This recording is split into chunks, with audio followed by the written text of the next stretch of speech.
सुप्रभात बच्चों। पिछली कक्षाओं में आपने अपने पाठ्य पुस्तक के तीसरे पाठ अनोखा ढंग का पठन किया था, प्रश्नोत्तर किए थे। आज की इस कक्षा में हम अपनी पुस्तक भाषा अभ्यास के प्रश्नों के उत्तर ढूंढेंगे और फिर उसे लिखेंगे। तो पहला प्रश्न है, इसमें कुछ वाक्य लिखे हुए हैं जो तुम्हारे पाठ से ही संबंधित हैं। पहला है, वे सुबह सुबह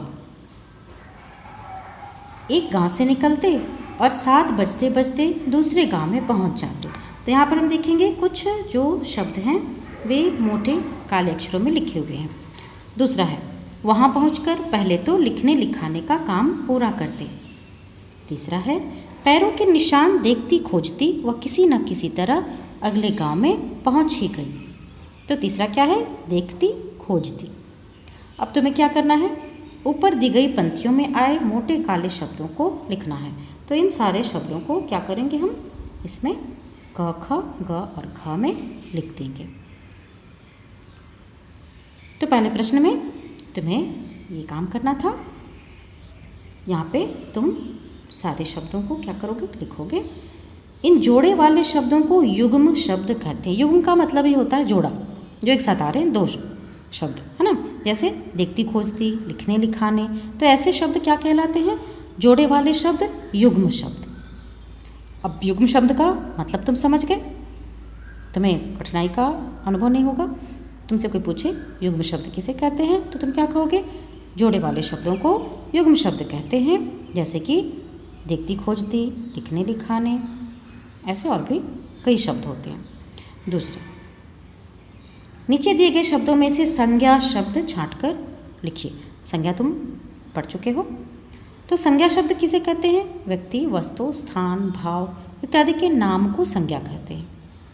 संसार में जितने भी चीज़ें होती हैं सबके नाम होते हैं, तो उन्हीं नाम को संज्ञा कहते हैं। तो यहाँ पे संज्ञा शब्द कौन कौन से होंगे, नोआखली, गांधी जी, जंगल, पत्थर और नारियल। बाकी के जो शब्द तुम देख रहे हो ना, जाता, कहा, बताया, ये क्रिया है, किसी न किसी काम को होता हुआ बता रहे हैं, तो ये क्रिया शब्द हैं। बाकी जो शब्द बच गए, नोआखली, गांधी जी, जंगल, पत्थर और नारियल, ये शब्द तुम्हें इस जगह पे लिखने हैं, क्योंकि ये क्या है, संज्ञा शब्द हैं। तो निर्देशानुसार तुम्हें क्या करना है, इन सारे संज्ञा शब्दों को इस जगह पर लिख देना है।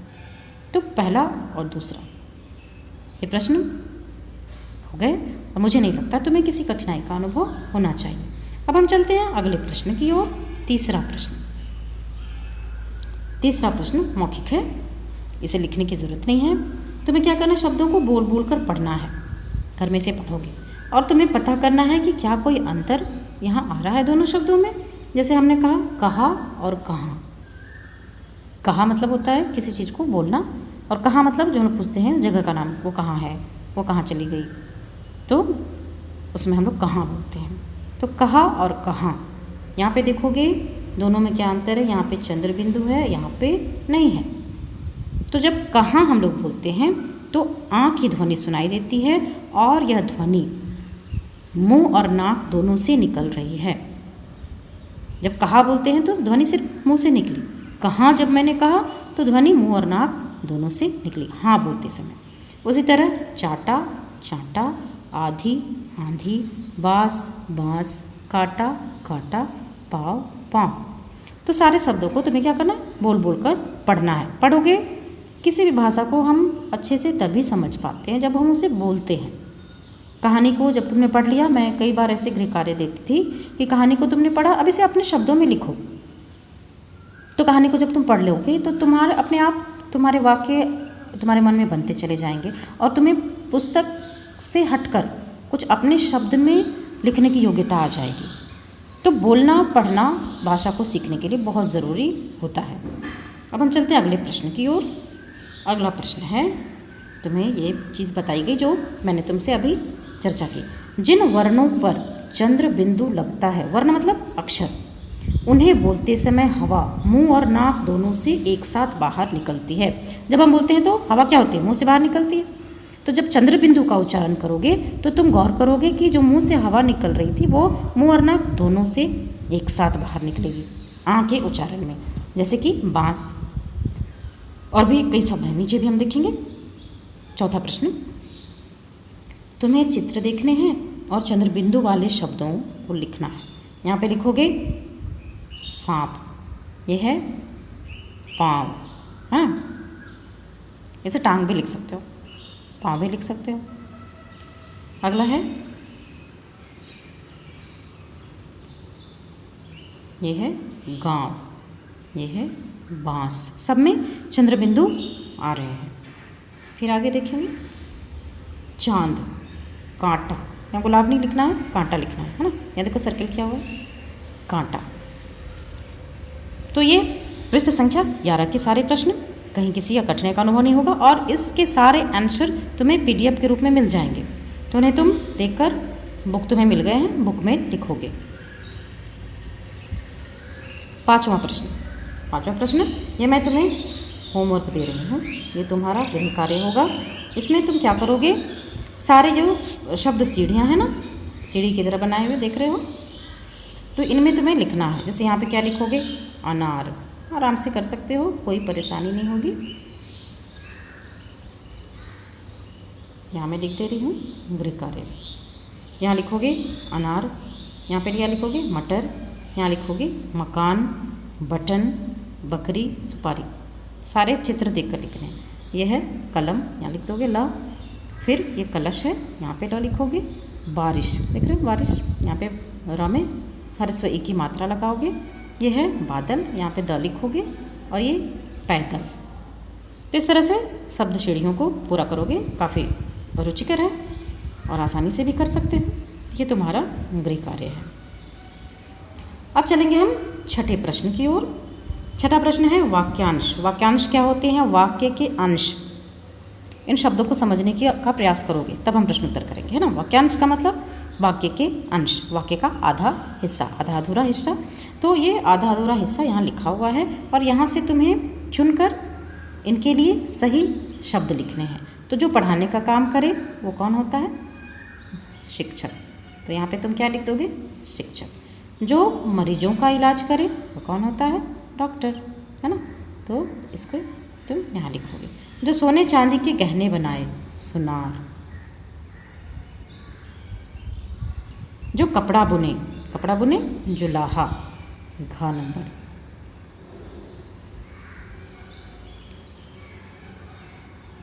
जो लकड़ी का काम करे, बढ़ई, ये हो गया अंतिम, अंगा नंबर, बढ़ई। तो इस तरह से तुम इसे भी लिखोगे। इसके आंसर भी तुम्हें पीडीएफ में मिल जाएंगे। उसके बाद तुम क्या करोगे, बुक में ही इसे लिखोगे। इसे तुम्हें कॉपी में अलग से लिखने की ज़रूरत नहीं है। भाषा अभ्यास के जितने भी प्रश्नोत्तर हैं उन्हें तुम बुक में ही लिखने का प्रयत्न करोगे। अब चलेंगे हम 7वें प्रश्न की ओर। इसमें एक वाक्य लिखा हुआ है, मनु की खुशी का ठिकाना ना रहा। यह पाठ में से ही है ना।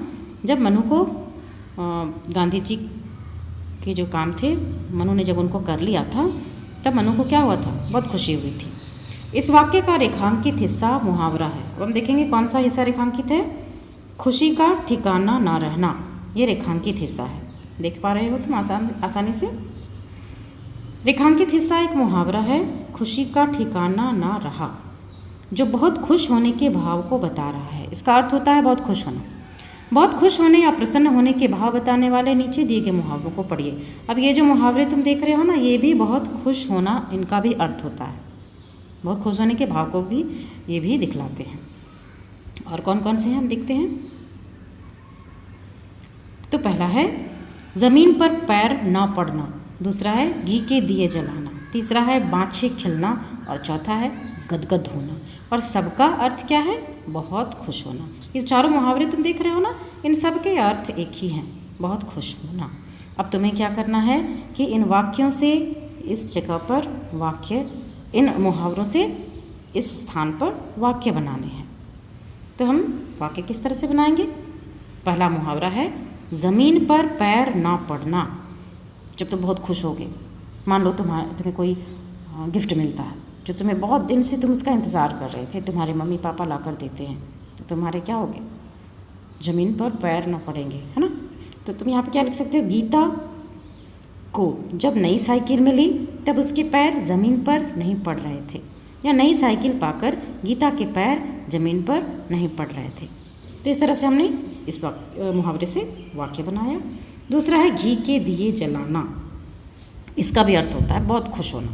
तो घी के दिए तुम कब जलाओगे, जब ऐसी कोई बहुत बड़ी बात तुम्हारे साथ होगी। जैसे कि तुम किसी प्रतियोगिता में भाग लिए, तुम्हें पहला पुरस्कार मिल गया, तो तुम क्या करोगे, खुशी के मारे घी के दिए जलाओगे। तो क्या लिखोगे, प्रतियोगिता में प्रथम पुरस्कार पाकर सुमित ने घी के दिए जलाए। इस तरह से हम लोग वाक्य बनाएंगे। अब आगे है बाछे खिलना। बाछे खिलना से कैसे वाक्य बनाएंगे। बाछे खिलना का मतलब ये होता है एकदम से अचानक से बहुत खुश हो जाना। मान लो शेर बहुत भूखा है, जंगल में भटक रहा है, उसको अचानक से हिरण मिल जाए तो क्या होगा, उसकी बाँछें खिल उठेंगी, है ना। तो क्या हम लोग लिखेंगे, हिरण को देखकर शेर की बाँछें खिल उठी। अगला है गदगद होना। मान लो छोटा बच्चा है, उसको खिलौने बहुत पसंद होते हैं छोटे बच्चों को, उसे बहुत सारे खिलौने एक साथ मिल गए, अब क्या होगा, वो गदगद हो उठेगा। तो यहाँ पे क्या लिखोगे, ढेर सारे खिलौने पाकर बच्चा गदगद हो गया या गदगद हो उठा। ठीक है, इस प्रकार से हमने मुहावरों से वाक्य बनाए। इसके भी तुम्हें लिखित उत्तर मिलेंगे, सब तुम्हें बुक पर लिखने होंगे, अपनी पुस्तक पर ही उन्हें लिखोगे। अब 8वां प्रश्न, क्या आपने भी कोई चीज़ संभाल कर रखी है। जैसे गांधी जी ने क्या रखा था, एक पत्थर, कई सालों से उसे संभाल कर रखा था और रोज उसका इस्तेमाल करते थे। तो तुमने भी क्या कोई चीज़ संभाल कर रखी है। मान लो तुम्हें कोई चीज़ बहुत प्यारी है, तुम्हें किसी ने उसे गिफ्ट दिया है, तो तुमने उसे बहुत संभाल कर सालों तक रखा। तो उसके बारे में तुम्हें 4-5 पंक्तियाँ लिखनी है, कोई भी चीज़। इन पंक्तियों में तुम्हें ये लिखना है कि वो क्या चीज़ है, कौन सी वस्तु है, तुम्हें क्यों पसंद है, किसने ला कर दी, और तुमने कितने समय से उसे संभाल कर रखा। बहुत सारी बातों को तुम यहाँ पे लिख सकते हो। तो ये तुम्हारा क्या है, होमवर्क है, क्योंकि ये तुम्हें ये चीज़ मिली है, मुझे इसके बारे में नहीं पता। सब अपनी अपनी अलग अलग चीज़ों के बारे में यहाँ लिखोगे, तुम्हारे लिए बहुत इंटरेस्टिंग है। तो अचानक से बुक पे नहीं लिखोगे, तुम पहले एक रफ बनाओगे, वहाँ पे 4-5 लाइन लिख लोगे, वहाँ देख लोगे, फिर से रिवीजन करके क्या गलतियाँ हुई सुधारोगे, और तब यहाँ पुस्तक की जो लिखने के लिए जगह बनी हुई यहाँ पे लिखोगे। तो ये भाषा अभ्यास का यह पाठ समाप्त हो गया। पृष्ठ संख्या 13 तक था। तुम इसका क्या करोगे, इसे पूरा कर लोगे लिखकर, और बार बार पढ़ोगे, बार बार का पठन करोगे तो तुम्हें चीज़ें आसान लगने लगती हैं, है ना। तो पठन इसका बार बार करोगे लिखने के बाद, ये सारे तुम्हारे गृह कार्य हैं। वीडियो को देखोगे, समझ लोगे, एक बार समझ ना आए दोबारा देखो, बार बार देखो, है ना। इसलिए वीडियो तुम्हें भेजी जाती है, देखोगे, समझोगे, उसके बाद लिखोगे और लिखकर पठन का काम करोगे। तो आशा है तुम्हें मेरी बातें पूरी तरह से समझ में आ गई होंगी, कहीं भी किसी कठिनाई का अनुभव ना हुआ होगा। PDF से नोट्स लिखोगे, और कहीं भी कोई चीज़ समझ ना आई हो मुझसे संपर्क करोगे, व्हाट्सएप पे मैसेज करोगे, कॉल भी कर सकते हो। धन्यवाद।